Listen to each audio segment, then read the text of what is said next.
भारतीय राजनीति में ना कई किस्से हैं, कई कहानियां हैं, लेकिन एक सवाल ऐसा है जो आज भी बहुतों के मन में उठता है। एक ऐसा नेता जिसने भारत को परमाणु शक्ति बना दिया, जिसने दुश्मनों से भी बात करने का हौसला रखा, वो 2004 के बाद अचानक राजनीति से गायब क्यों हो गया? चलिए आज इसी रहस्य से पर्दा उठाते हैं। सोचिए जरा, ये वही अटल बिहारी वाजपेयी थे जिनके एक फैसले ने, बस एक फैसले ने दुनिया के नक्शे पर भारत की जगह हमेशा के लिए बदल दी। वो जो पोखरण में परमाणु परीक्षण हुए थे ना, वो सिर्फ कोई टेस्ट नहीं था, वो एक ऐलान था पूरे देश के स्वाभिमान का। लेकिन कमाल की बात देखिए, एक तरफ तो इतनी दृढ़ता और दूसरी तरफ उतने ही गर्मजोशी। वो लाहौर बस यात्रा याद है? मतलब दुश्मन के घर जाकर दोस्ती का हाथ बढ़ाना, ये हर किसी के बस की बात नहीं, ये अटल जी का ही अंदाज था।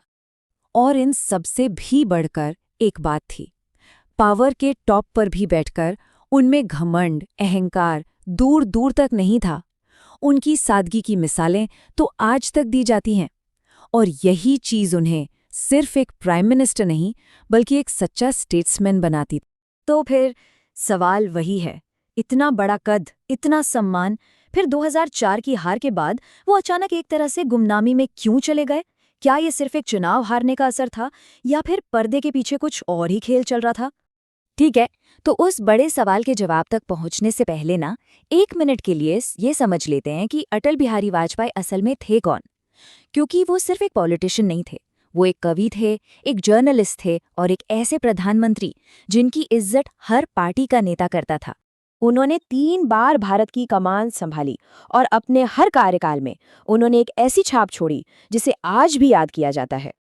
आप चाहे पोखरण के फैसले को देख लीजिए, या लाहौर बस यात्रा को, या फिर संसद में दिए उनके भाषणों को सुन लीजिए, उन्होंने हमेशा खुद को पार्टी से ऊपर देश के नेता के तौर पर देखा। और यही वजह थी कि उनके विरोधी भी उनका दिल से सम्मान करते थे। वो सिर्फ बीजेपी के नहीं, पूरे देश के नेता थे। चलिए अब आते हैं कहानी के उस टर्निंग पॉइंट पर, वो मोड़ जिसने सब कुछ बदल कर रख दिया।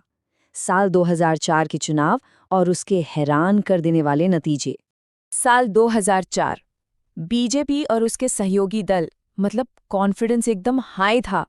इंडिया शाइनिंग का नारा तो हर गली, हर नुक्कड़ पर गूंज रहा था। माहौल ऐसा था कि लग रहा था कि अटल सरकार की वापसी तो तय है, बस एक फॉर्मेलिटी बाकी है। लेकिन जब नतीजों का दिन आया तो पूरी बाजी ही पलट गई। जो उम्मीद थी, हकीकत उससे बिल्कुल अलग निकली। एनडीए चुनाव हार गया और कांग्रेस के नेतृत्व में यूपीए की सरकार बन गई। इंडिया शाइनिंग का वो नारा कहीं हकीकत के अंधेरे में खो गया। और ये सिर्फ एक पॉलिटिकल हार नहीं थी, अटल बिहारी वाजपेयी के लिए पर्सनली ये एक बहुत गहरा सदमा था, एक ऐसा झटका जिसने उनके पूरे राजनीतिक जीवन की दिशा ही बदल दी। और बस इसी हार के बाद एक थ्योरी ने जन्म लिया, एक ऐसी कहानी जिस पर आज भी बहुत से लोग यकीन करते हैं कि क्या अटल जी को उनकी अपनी ही पार्टी ने साइडलाइन कर दिया था? मतलब क्या ये हो सकता है कि 2004 की हार का सारा ठीकरा उन्हीं पर फोड़ दिया गया और फिर धीरे धीरे उन्हें राजनीति से बाहर का रास्ता दिखा दिया गया? तो इस सवाल का जवाब क्या है? इसका जवाब एकदम साफ है और एक शब्द में है, नहीं। ये सिर्फ एक कहानी है, एक अफवाह जिसमें सच्चाई बिल्कुल भी नहीं है। असलियत तो ये है कि हार के बाद भी वो पार्टी के लिए सबसे बड़े मार्गदर्शक बने रहे। हर बड़ा फैसला उनकी राय के बिना नहीं होता था। पार्टी के अंदर उनका सम्मान, उनका कद कभी कम नहीं हुआ। तो फिर सवाल और भी बड़ा हो जाता है ना, कि अगर पार्टी ने उन्हें नहीं हटाया तो फिर वो क्या वजह थी जिसने अटल जी को खुद ही पीछे हटने पर मजबूर कर दिया?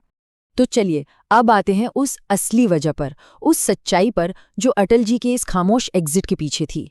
और ये वजह किसी पॉलिटिकल साजिश में नहीं, बल्कि खुद उनके अंदर और उनके हालातों में छिपी थी। देखिए, सच्चाई का पहला हिस्सा था उनकी सेहत। 2004 के बाद उनकी हेल्थ बहुत तेजी से गिरने लगी थी। उन्हें बोलने में मुश्किल होने लगी, चलने फिरने में भी दिक्कतें बढ़ गईं। और वो उस तरह से देश भर में घूमकर प्रचार नहीं कर सकते थे जैसा एक एक्टिव नेता को करना पड़ता है। लेकिन वजह सिर्फ सेहत नहीं थी। अटल जी उस पीढ़ी के नेता थे जो कुर्सी से चिपके रहने में विश्वास नहीं करते। उनको ये बात समझ आ गई थी कि अब देश को और उनकी पार्टी को, दोनों को एक नई एनर्जी, एक नई लीडरशिप की जरूरत है। और उनके इस फैसले की जड़ में था उनका सबसे बड़ा गुण, उनका स्वाभिमान। वो जानते थे कि कब मैदान में डटे रहना है और कब सम्मान के साथ विदा लेना है। ये उनके शानदार पॉलिटिकल करियर का एक सम्मानजनक अंत था। उन्होंने राजनीति को छोड़ा नहीं, बल्कि उसे पूरी गरिमा के साथ अलविदा कहा। तो असल में अटल बिहारी वाजपेयी को न तो पार्टी ने हटाया और न ही वो हारे।